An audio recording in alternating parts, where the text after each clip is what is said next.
This is Head Speaks, a proud member of the Headcast Network family of shows. As usual, I am your host, Aaron Moss, aka Brother Head.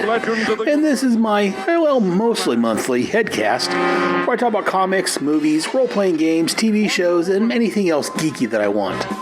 Sometimes I'm alone, sometimes I manage to con a guest onto the show. So if you like comic books like Firestorm and the Atom, or movies like Back to the Future, or even the Star Wars sequels, or anything else geeky, this is the place for you.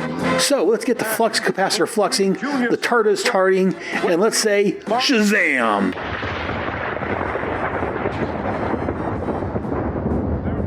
On with this episode of Head Speaks. Right that which is wrong, and to serve all mankind. Welcome back to Head Speaks. Or I guess it's Welcome Back, Head Speaks. I know I've been gone a couple of months, but here I am, Aaron Moss, a.k.a. Brother Head. And, again, I apologize for the delay in the show. Again, life and my depression and a few other things coming up, but here I am. So let's go and get started with today's episode. First off, we have...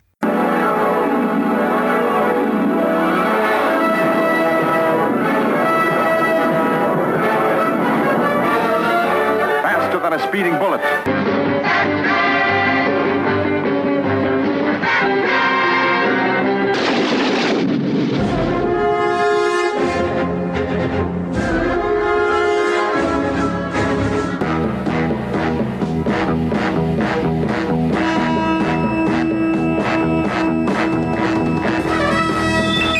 In the great hall of the Justice League, Spider-Man and his amazing friends.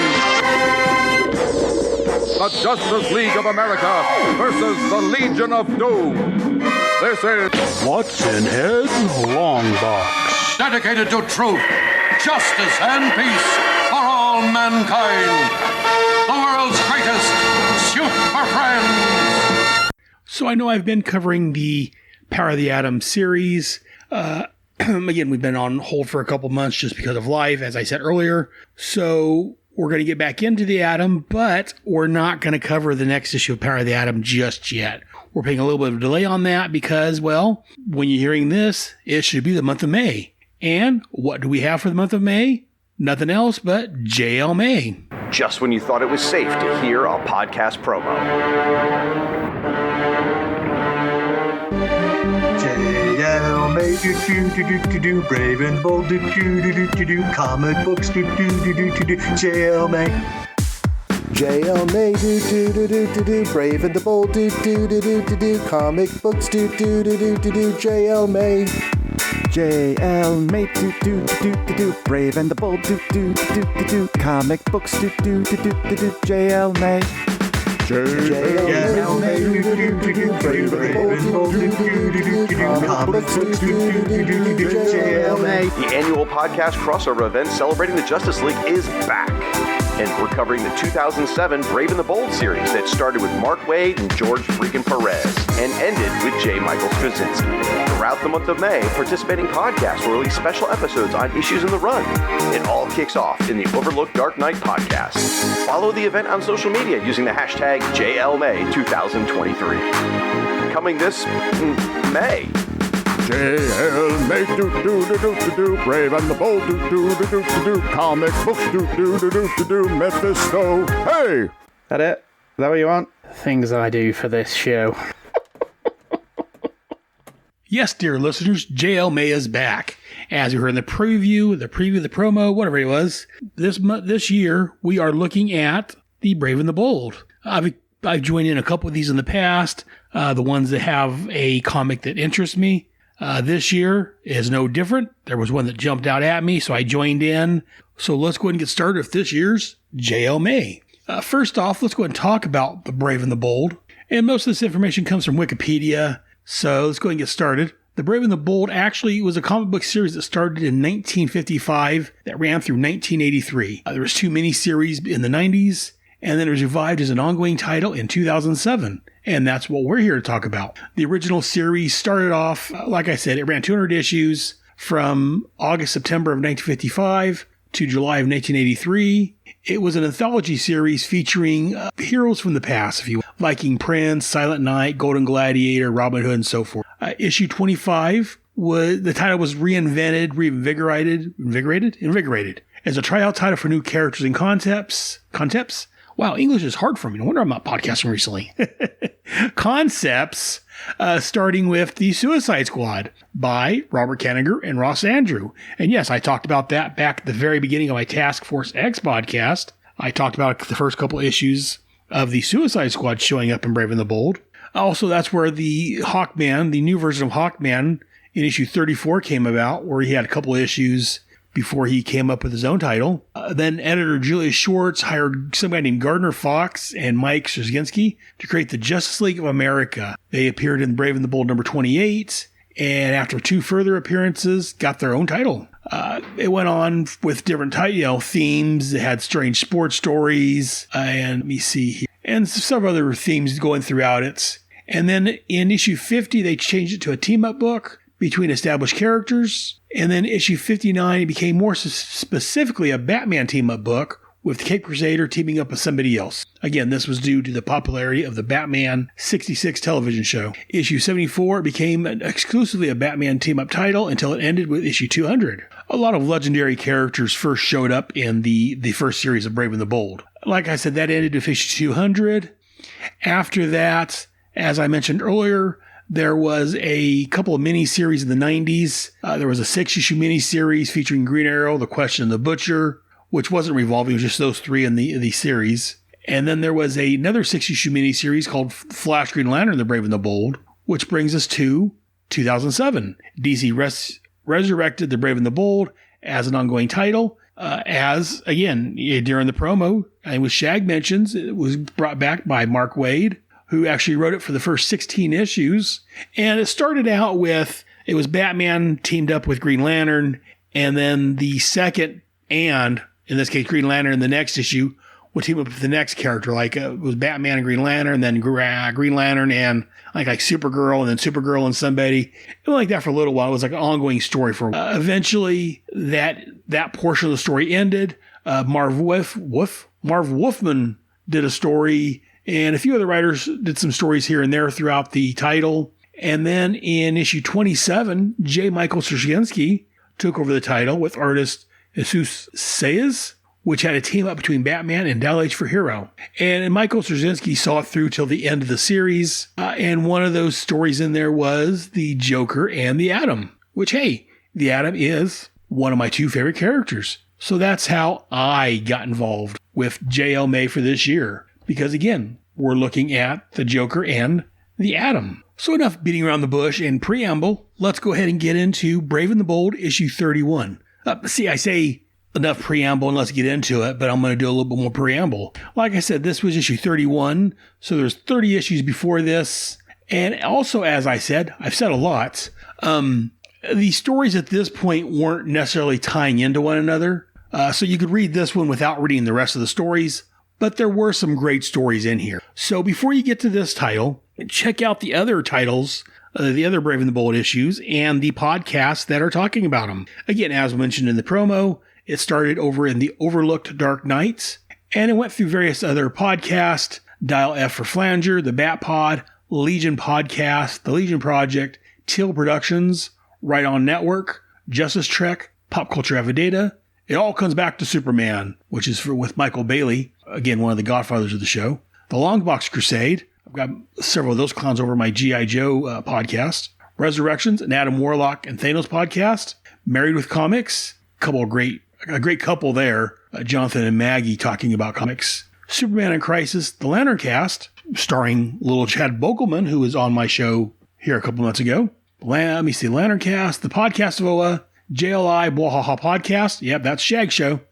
Rolled Spine, Weird Warriors, Magazines and Monsters, Once Upon a Geek, and then we have Head Speaks. And then it also continues into Coffee and Comics, Aquaman Firestorm, the Fire and Water Podcast, Waiting for Doom, and the Fanholes Podcast. Check out those other great shows because, again, they're all a part of JLMay. And while you don't need to listen to them to understand what's going on for this issue, You've got some great podcasters talking about some great stories. Go check them out. But you're here for The Atom. So let's take a look at Brave and the Bold, issue 31. The cover date was March of 2010, but the on-sale date was January the 20th, 2010. The cover price was $2.99. The editor of this bad boy was Joey Cavallari. The title was called Small Problems. As I said, featuring the Joker and the Atom. Writer was J. Michael Straczynski. Penciler was both Chad Hardin and Jose Justinanzo. I'm probably butchering those names, I'm sorry. Inkers on this was Wayne Faucher and Walden Wong. The letter was Rob Blay. The colorist, Patricia Mulville. The cover credit was done by Jesus Sayas. And this was reprinted in the Team Ups of the Brave and the Bold hardcover, which came out in 2010. And Team Ups of the Brave and the Bold trade paperback, again, came out in 2011. So let's go ahead and look at Brave and the Bold. Again, this has our logo on the top. It says Lost Stories of Yesterday, Today, and Tomorrow, the Brave and the Bold, the Atom with the Atom logo, and the Joker with the Joker logo. And on the cover, we have a nice close-up of Joker's face. We get the right side of his face, it looks like. We get a close-up of his eye, part of his nose, and the top portion of his teeth. And in his eye, we can see the Atom like he's trapped in there. And while this doesn't actually happen in the story, we don't see the Atom trapped in the Joker's eye, it does give us a little bit of a clue, a little bit of a what's going on in this issue. So it's a great cover. I really like this one. In fact, again, over my Yo-Jo show, my G.I. Joe Real American Headcast, let's get it right, I give out Yo-Jo Colas. Since this is a DC project, I'm going to give it Big Belly Burgers, 1 to 5. I'm going to give it a 4.5. You know what? No, let's strike. Let's go and go for it even 5. Not them against halvesies. That's the Long Box Crusade.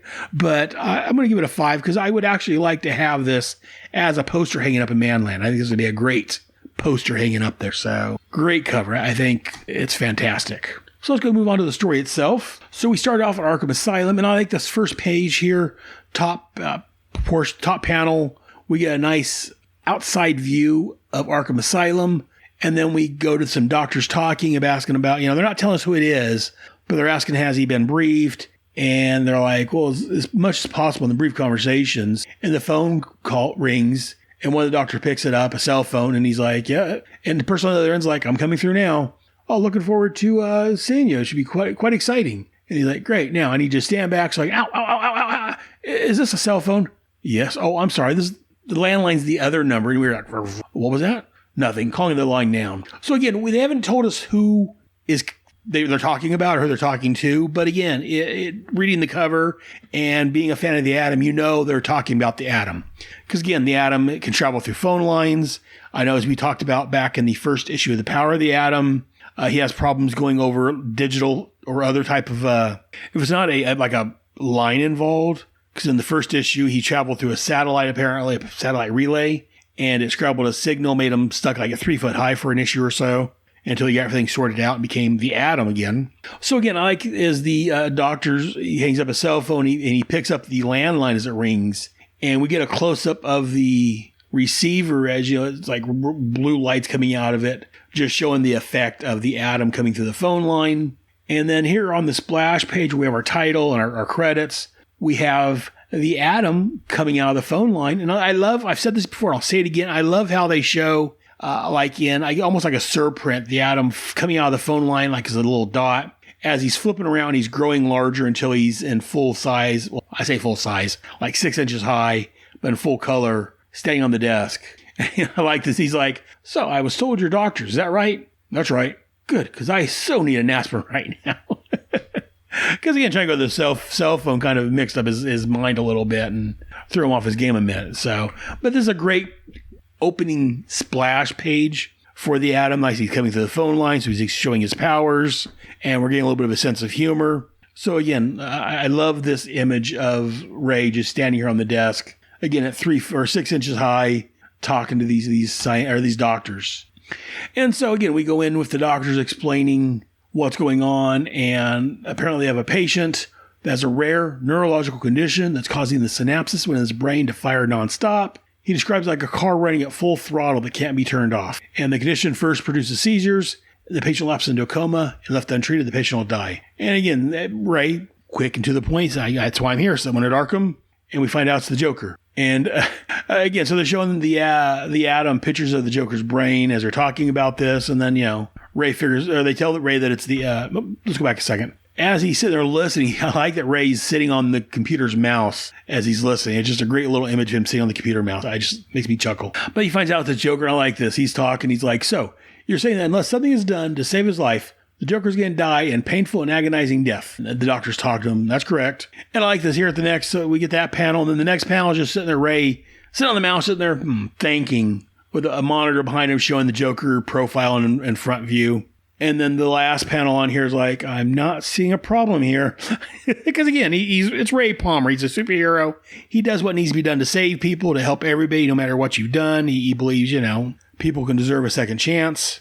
But as we've talked about on this show in earlier episodes, I mean, he was stuck with his friends when he was at 6 inches high for, however long it was. And he learned to become more of a warrior.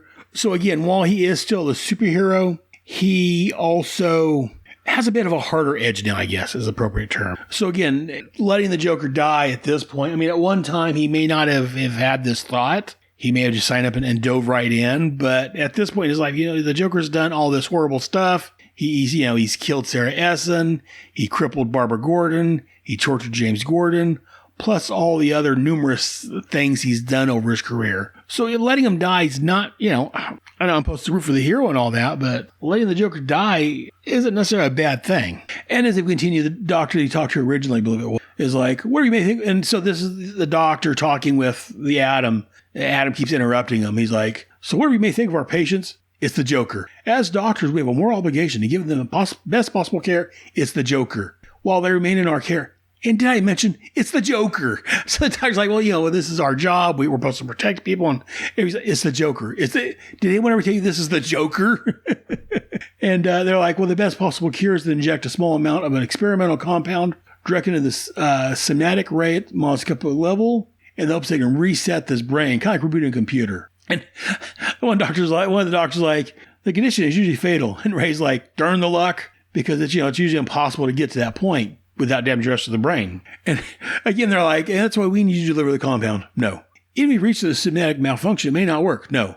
It may even kill him. And Ray's like, wait a second. You're saying I go to the Joker's brain, into the heart of a somatic lightning storm with absolutely the best intentions to save his life. I can do everything I'm supposed to do as a caring human being and still kill him? And the doctor's like, yes. Where do I sign? So again, I love this humorous aspect of Ray. And that's one thing I'm just briefly complaining that a lot of the DC movies are missing is this humor. The Shazam movie had it, and the Suicide Squad movie had it. But I think they may have went over the top on those, but that's for another complaint. I do like the way it's being done here. And again, the artwork in this is magnificent. We get Ray standing there at the very, where do I sign? Just a grin on his face. He's like, you know what? I could go in there, do what I'm supposed to do, be a good person, and the Joker could still die. Not a bad thing.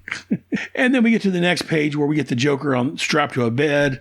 He's got a oxygen mask on his face. And they have a conversation here. And the doctor's like, well, do you need some sort of breathing apparatus? And Ray's like, no, I'll be going in smaller than the oxygen molecules. How do you breathe? The oxygen molecules are... And again, this one they've dealt with different times in the past. I know sometimes he's had a suit. Sometimes they explained, they give pseudoscience that, when he shrinks down, I think I've read in one issue that some of the air around him shrinks down with him, which gives him breathable air.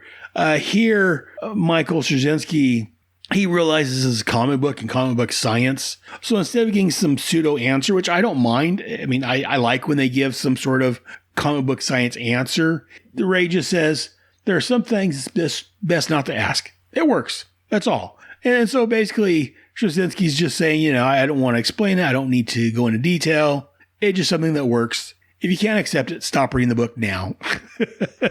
So I just like, you know what? It just works. I don't know why. I can't explain it. It just happens. Let's go. And then we have Chekhov's gun here.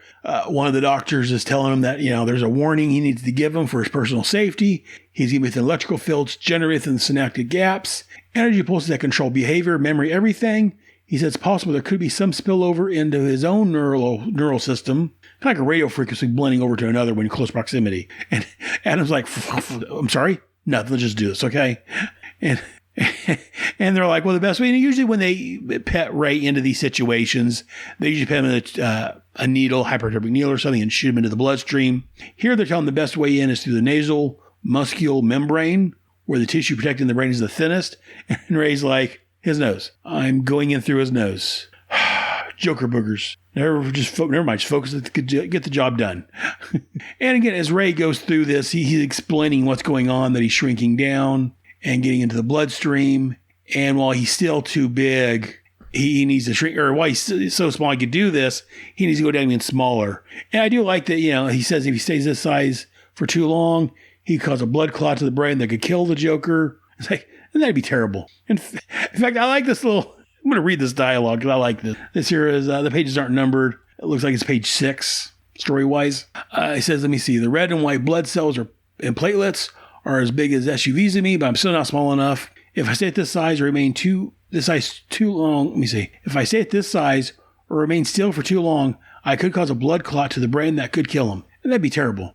In fact, I need to pause a moment and just think about how terrible that would be. And you just see the panel of Ray just sitting there floating in the bloodstream with blood platelets floating around him, thinking about it like, oh, well. And again, so he keeps shrinking down smaller and smaller until he gets to the neural synaptic network. And again, I like this here on page 8, I believe, or no, I think it's page 7. We got Ray holding the canister he's supposed to open when he gets to the right area. And around him, we get these neural networks flashing like parts of the memory or whatever in the Joker's brain. And it's just, it's a beautifully drawn picture. I love the Ray just sitting here floating in the brain, I guess. And he gives you a little bit of information, again, since the Ray is a science type guy, we get some information. He talks about every flash of a memory or part of a thought being processed, even while he's unconscious. You link the synapses that are assigned to specific numbers, and you get a phone number or a birthday. And he says that's why it helps remember a number by going from 1 to 9 in the hope that one number will trigger the next in a series of flashes. And he's all beautiful,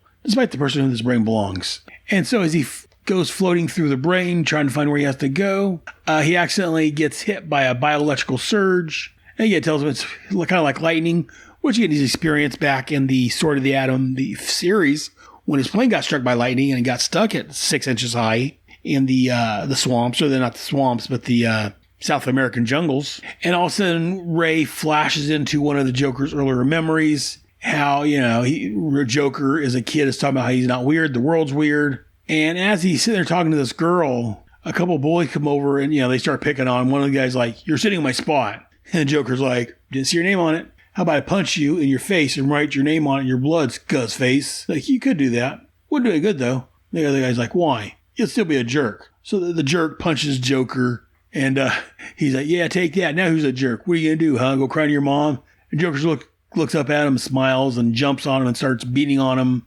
grabs his lunch pail, it's sitting there, and just starts beating on the kid. And next thing we get the Joker sitting here in the office, again as a kid. The Joker's upset. The principal's upset that, the Joker beat the crap out of this kid. But again, I don't want to side with the Joker, but the kid had it coming. He was a jerk, and we find out it's the third school he's been taking him to. And so, according to this story, the Joker was a little unbalanced even as a kid. And as I go through the story, we'll talk more about it. And I like this story, but one I do like, again, the killing joke that Alan Moore wrote also many years ago. Joker talks about his origin, how he's a failed comedian. His pregnant wife died, and that's how he became the Red Hood.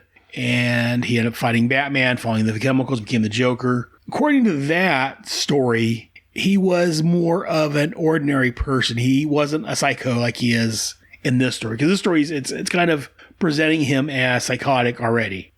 But also, like they said in that story, that, he says it is, life's kind of a multiple choice, so what kind of his origin? And again, this is Joker's brain. So this may not be an accurate memory. It may be the Joker's warped memory of it, mistranslating what happened. And that's, so again, well, I like this. I don't like to see the Joker as a kid be psychotic, because I like the whole ordinary person just had a really bad day and became the Joker. And again, I've seen that. And elsewhere, in Green Lantern, when Coast City was destroyed, and Hal Jordan became Parallax. Again, as I talked about the time on the news groups I was on, a lot of people were complaining about, Hal wouldn't do that. Actually, I could see that, because for a while before that, a couple of years in the books, Hal was looking a little the writers were writing like he was a little off. Like, you know, him and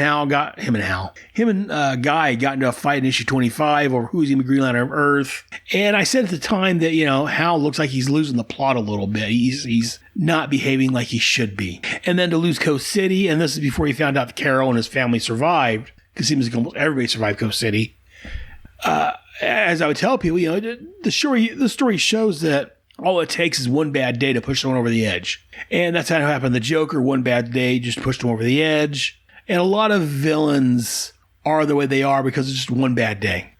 So the Joker being a psycho as a little kid, I don't particularly like that train of thought or that part of the story. But again, being the Joker's mind, I do like that this may not be accurate. It's not like Ray's traveling in time. He's reliving one of the Joker's memories, but the Joker, as we've talked about, is psychotic. His brain's warped. Maybe he's misremembering this. So that's the way I look at it. I don't know if you guys are seeing it the same way. If not, let me know. But I do like the Joker sitting here, his mom's, you know, talking to the principal about him, the problems he's got. He's looking at a displays case, and we go from seeing the young kid to the older Joker, which changes into the Adam's face. And the counselor, not counselor, but the principal is telling her, you know, it may not hurt to get the boy some counseling, serious counseling, and lots of it. And then we find out that we hear his parents arguing, and his dad, you know, is accusing his mom of, you know, whoring around on him. And he's like, he's your son, you're his mother. If he screwed up, it's your fault. And his mom's like, so you're not responsible for anything, right? Same as usual. Shut up. For all I know, he might be my son, you cheap. Don't you dare. He's sick. What he did, what he's been doing, all those missing cats and dogs, the way they were found. No son of mine could ever do something like that. And the Joker packs his bag and leaves, propping a rocking chair in front of the front door, or in front of one of the doors, puts a cane in another big door, and sets the building he's in on fire. It's a giant house. Apparently his parents were loaded. But yeah, he burns it to the ground. Again, here on page, I think it's page 13, I'm guesstimating, we see the Joker walking away from the house while it's burning down. Again, just a great image, a great visual of the Joker burning his old life and going on to live his best life as it were. And again, I don't know, I don't like the references here that, because this story is making it painted out that the Joker's always been a little psychotic. He's always been something wrong with him. Like I said, I don't particularly care or like that picture of the Joker. There's been no definite origin for the Joker, so it's not necessarily wrong. It's just not one that I like. Like I said, I like the ordinary guy, the failed comedian that, you know, something bad happened and he just lost the plot and just became the Joker. I do like an ordinary guy becoming, you know, one of the worst villains in DC Comics. So again, that's my own take on it. Take it or leave it. Let me know what you guys think. Send me an email to head@headspeaks.com. So we get the Atom. Again, he's back on one of the brain cells or whatever it is. Talk about how he, you know, has a memory blast. He's got to finish this and get out before, and also gets hit again. So he gets struck by the electrical synopsis once again.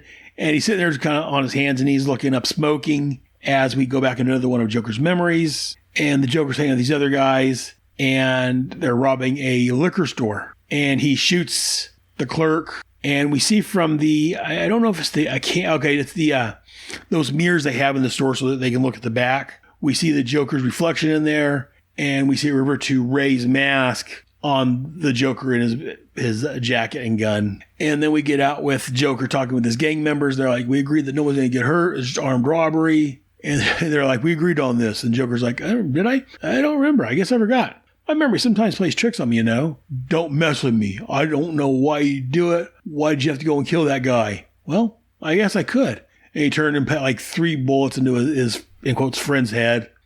Anyone have any questions? And again, so the next page, again, it's a nice splash page showing the Joker reliving some of his memories. I want to say growing up, but as a teenager, as a young adult, stabbing people, robbing people, killing people, blowing up buildings. And then we see him as the Joker shooting people. And we see him as a nice shot of the Joker with a gun aimed at us, holding one of his Joker playing cards. And then we get a nice image here on the splash page of half of the Joker smiling and half of Ray just like horrified at what he's seeing in the Joker's head. Nice splash page. Again, I do like, and as I was saying, I don't like this version of the Joker's history, but I do like when they're talking to the kid here, he's like, yeah, I don't remember. I forgot. my memory sometimes plays tricks on me, which kind of is telling us that, maybe this isn't an exact memory. It isn't perfect. Maybe it's something he saw on a show or so. Who knows what's going on here? But as far as the Joker's concerned at this point,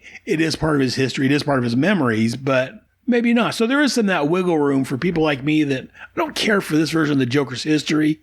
Okay, well, there's this little wiggle room they're giving me to, I can read it. Is that, okay, well, they're saying that this isn't actually what happened. This is just the way the Joker remembers it because his mind is all screwed up. So I do like that Straczynski, while he is giving a version of the Joker's origin, he's also giving us a little bit of an out that if you don't like this, maybe this isn't his actual origin. These are just the screwed up memories. So I do think Straczynski did a great job so far. At least let's keep going. But I think he did a great job on this as far as giving us an origin of another possible origin of the Joker.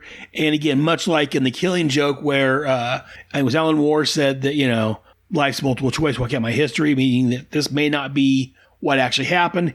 The same way here where he's talking about how, his memory plays tricks on him. So I do like that. It's very nice. And then we cut back to the present with Ray waking up laying there on on the Joker's brain, I guess it is. And he kind of sits up and he's got kind of like a Joker sadistic grin on his face, a very wide rictus grin. It's a very creepy image of Ray. And then we get another memory playing of the Joker having some guy on a board hanging over the edge of a building. And he's talking to the guy. He's like, yes, I enjoy what I do. It doesn't make sense to put that much effort in doing something if you don't enjoy it. Now, does it? Like any good truth, I had to get past the obvious to find it. And this is it. I'm an artist.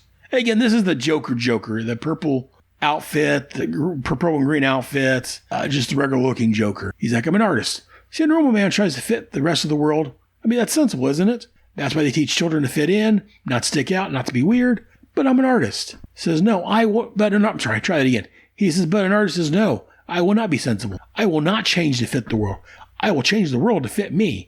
I will remake the world in my own image. The guy under the board's like, and this looks like it's a teeter-totter actually he's on. Because you got the bars you hold on to. And so the guy on the end is like, how's that? How do I know when I've won? When I've transformed the world. When I make the world as mad as the world has made me. When I make the world a killer as the world has made me a killer. And again, this here, I like this dialogue because again, this kind of backs up my earlier thoughts that I like the Joker was normal and just a bad day caused him to go over the edge. And this is kind of hinting towards that also. Maybe he was a good person and just being downtrodden by the world has made him go mad. So he wants to pass that on to the world. And, the world's made him to a killer. So now he wants to make the world into a killer. I do like the dialogue here. Again, I don't like, as I said, the Joker being a psycho to begin with, but I do like here that Straczynski's saying that, now he's saying, the world made me a killer. The world made me mad. So, we're not quite sure of what the Joker's origin is. And I like that about the Joker. I like the Joker not having a permanent origin. If you're like me, the Killing Joke's a great origin for the Joker. If you want, this has another great origin of the Joker with him actually being a psycho. Kind of like in the 1989 Batman movie, the Joker was part of a gang, and they tied that in him killing the Waynes. I don't necessarily like the fact that he killed the Waynes. I don't like they had to tie the two together, but I can understand why. And again, if you like that origin's out there. So again, I love the Joker has these multiple origins. Some I like, some I don't care for as much for the Joker, but they're there. But there's always that. The great writers, in my opinion, like Straczynski and Moore, gives you these little outs. Well, here's the origin, but maybe it's not true. So if you like something different, go for it. And so as he's talking to the guy on the board, he's like, it hasn't happened yet, but sooner or later, it will. Someday the world will go mad and kill me with the same violence it sees in me. On that day, I will have succeeded in remaking the world in my image. On that day, I will become the world. It takes a little understanding to see that murder is easy. You just have to take all the things you care about, all the things you think you believe in, put them into a long plank, then killing is simply as walking away. And he steps off the teeter-totter, which the board and the guy goes falling over the edge. And the Joker's like, after that, you just forces of nature do their thing. And so I do like the way the Joker's explained, in here, another version of his origins in quotes, the way I'm reading it, as he's killing this guy. And then we get a bubble inside here saying, get out of my head, get out of my head. And the next page, we show the Atom trying to get out of my head. He's like, I've got to get out of here before I become. And then he sees the canister of liquid. And Ray's sitting there, I should let you die. I should let the brain chew itself up from the inside until there's nothing left. I should say I did all I could, It didn't work. I should just walk away. And again, that's kind of what the Joker was saying, is that, all you have to do sometimes to be a killer is to walk away. And everybody's like, I could just walk away and no one know the difference. But again, that's not who Ray is. Ray is a hero. So again, like he says here, I refuse to give you what you want. I refuse to become you. I'll hate this moment for the rest of my life, but it's better than hating myself. As he's sitting with that canister in his hand, next thing we know, we're outside of the Joker with the doctors talking. He's been there quite a while. No, I mean, probably, you don't think he, no, everything he said, Adam isn't the type. And so they're kind of wondering, is Adam going to let the Joker die? And I do like they're kind of questioning Ray. No, that's not who he is. He's a hero. They find out the brain activity is stabilizing, and the Atom comes jumping out of the Joker's nose, apparently. And he goes, one of the doctors is like, here he is, the hero of the moment. And Ray's like, thanks, but I don't feel much like a hero now. And the doctor's like, I know how you must feel. I kind of doubt that. But you did the right thing. Now I should. And Ray's like, before you go, a question. You said there might be some overlap between his neural patterns and mine. If that were to happen, wouldn't be long-term side effects, would there? Once I'm outside, it should go away? And the doctor's like, I should think so. But this is all such a new thing for us. It's hard to be 100% sure. And then we get the Adam sitting here on a little box. First, they probably bandages. And the Joker's like, you let me live? You could have let me die, but you saved my life. He's like, yes, because sooner or later, you'll escape from Arkham as you always do. But I like the idea of you being trapped in the prison of your own brain. A life sentence in a place worse than Arkham could ever be. Able to escape. And the Joker's like, you're weird. He's like, no, I'm not weird. It's the world. And then we cut to what the Joker was saying in his head, about the world. It's the world that's weird. The Joker's sitting there laughing, going, happy dreams. And then we cut to an outside shot of Arkham Asylum with the Joker's, and we get the end. And again, that's the end of the story. It doesn't continue anywhere. And as far as I know, they don't pick up and this is a nice place to end it. The Atom has saved the Joker. And the Joker may have left a little bit of himself inside Ray when Ray got shocked, but we don't quite know. And the way that the Atom is kind of quoting what the Joker said in his memory, does he have a little bit of the Joker? It kind of leaves that up to wonder. I don't think they ever follow up on this anywhere else. I know he shows up elsewhere after this, the Atom that is.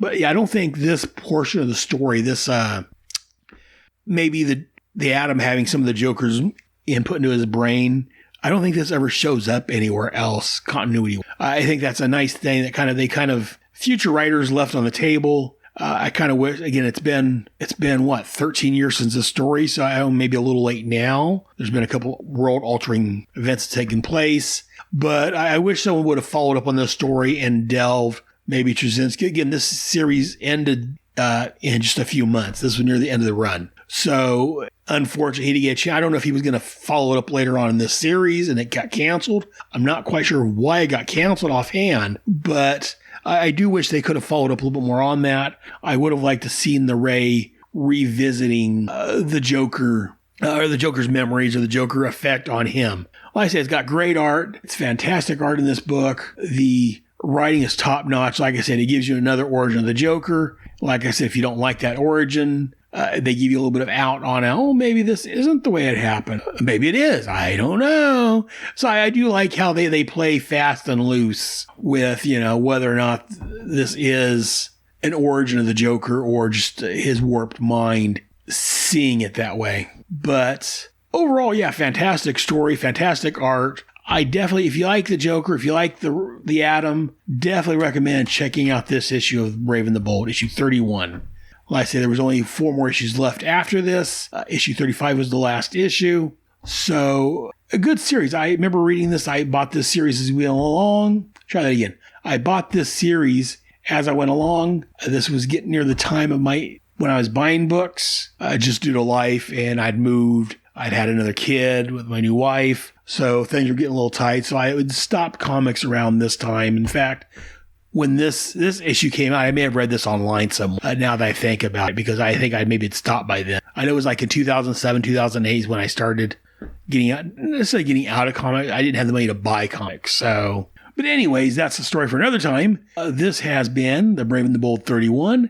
As I said, if you like Brave and the Bold, definitely check out the other podcast I mentioned earlier. Now that you've heard this one, go and listen to the last couple, Coffee and Comics, Aquaman and Firestorm, Waiting for Doom, and Fanhole's Podcast as they finish up the Brave and the Bold, JLMay 2023. And I want to give a big special thanks to friend of the network, Derek Crabb, who kind of put this whole thing together. He took the lead on this year's JLMay, and he went ahead and organized all this. So Derek William Crabb over on the Fanholes Podcast, I want to thank you very much for allowing me to talk about this issue and join in this year's JLMay. And like I said, you guys out there listening, check out the rest of the shows. There's some great shows out there. Talk about some great comics. I was going to do some more stuff for this episode, but just due to life and a few other things, we didn't quite make it. So we're going to end this episode here. Like I say, check out the other podcasts I've mentioned. I'll have the list probably in the on the Facebook page, and I'll probably put it in the show notes. Great shows, like I've said. And come back next month with episode 71, when hopefully I'm back on track with Power of the Atom.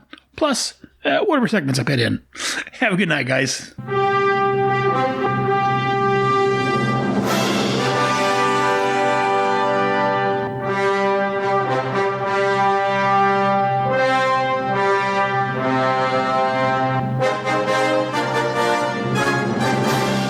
Thank you for listening to another fantastic episode of Head Speaks. Hope you enjoyed it. If so, let me know. Drop me an email to head@headspeaks.com or visit our home at head.headspeaks.com. You can also visit and talk with me on Facebook and Google+, both under Head Speaks. You can also send an MP3 file with your thoughts, and I can play that on the air. And you can also get more of me on my other podcasts. Be sure to listen to Task Force X, where monthly I look at John Ostrander's Suicide Squad and Paul Kuppenberg's Checkmate comics from the 80s and early 90s. Also, over on G.I. Joe, a Real American Headcast, my podcasting friends Ryan Daly and Kyle Benning, along with myself, are looking at all of the G.I. Joe, a Real American Hero comics, and related titles from Marvel and IDW. All of my headcasts are available on iTunes and Stitcher, along with the respective blogs and my main page at headspeaks.com.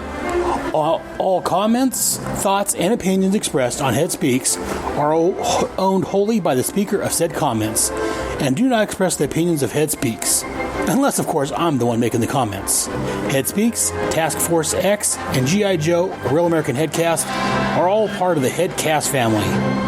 So join us next month for another wonderful episode of Head Speaks. Until then, I'll see you in the funny pages. Good night.